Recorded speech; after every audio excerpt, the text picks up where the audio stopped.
Hi, welcome to Play It Loud. In this video I want to talk about a couple of bands that most of us aging hippies will carry a candle for. Maybe not entirely the 60s, just afterwards, but let's get on with it. This is about Little Feat and the Doobie Brothers, both of whom have recently released new albums. And a bit like the Rolling Stones, they're getting on a bit. Can old rockers still rock? I think they possibly can, but there's a big difference between these two. So I want to talk very briefly about the highs, the lows and the wherefores. And I'm going to start with Little Feat. Little Feat have released some fabulous albums. In particular, if you don't already know it, I'd recommend this, Dixie Chicken. A truly wonderful album. Yeah, it's their theme tune. It's the track that they always play. So they should. Which brings me to this, Waiting for Columbus. I'm going to be absolutely definite about this. This is the best live album that's ever been put out. Yeah, it's possible I haven't heard them all. I've heard an awful lot of the ones from the 60s and 70s. I've got a whole shelf of Rolling Stones live albums, and some of them are very good. But Waiting for Columbus is a fabulous, fabulous album. Brilliantly recorded, wonderful tracks, almost a greatest hit. It's come out on audiophile, it's been re-released dozens of times. You should be able to get a copy cheap on CD or on LP. If you haven't got it, buy it. Which brings me, if you like, to the Doobie Brothers. I've mentioned this before. This Stampede, it has my favourite Doobie Brothers track on it, a track called I Cheat the Hangman. I don't think it was a single. Not even sure if it's on their greatest hits album, but it's a lovely album. Doobie Brothers didn't make a bad album. I've got the rest of their catalogue behind me, and I'm very, very happy with it. Like Little Feat, they could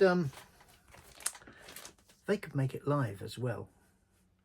This alleged farewell tour, got to be 30 or 40 years old now. I haven't checked the date. Again, beautifully recorded, almost a greatest hits. Fabulous album, double album. It's a very, very good live album, because both of these bands had players who really know their business. Musicians, yeah, sure, there's lots of musicians, but there's a lot of difference between Clapton and Page and your average pub rocker guitarist. These people are really good. And that, if you like, brings me to the two new ones. That brings me to Little Feat, Strike Up the Band, and the Doobie Brothers, Walk This Road. Both of these came out 2 weeks ago, 3 weeks ago at maximum. And going back to the beginning of this, I'm a fan of both bands, so there was no hesitation. I brought them both. I shouldn't have brought them both. This has some really nice songs on it and some great playing. Bill Payne, second leader of the group for many years, writes some good stuff, plays some really good music. But I find the production on this album is so bad that it's almost unlistenable. It's heavy on the bass, it's heavily compressed, it's, yeah, I use the word, it's a disaster.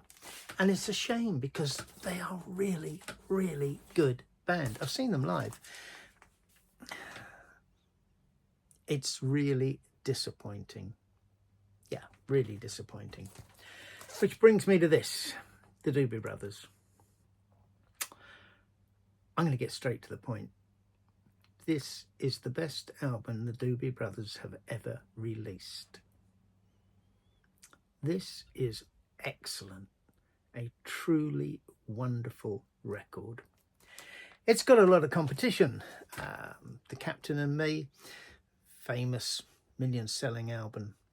There are others, but this album is brilliant. I understand, only from what I've read, that Michael McDonald, one of their lead singers, didn't record the album with them and was in the studio at different times. Tom Johnson, the other Doobie brother, like leading light in the Doobie Brothers, recorded his stuff separately. Now, whether they had the same people backing or whether they backed each other different times in different studios, I don't know. I've already spoken about their live performance coming up at the O2, and I'll say again, for what it's worth, I can't afford to go and see them. I wish I could, but with tickets at the back for over £100 ain't gonna happen. But fortunately, they released this, and it's a lot cheaper than £100. If you haven't heard it, listen to it.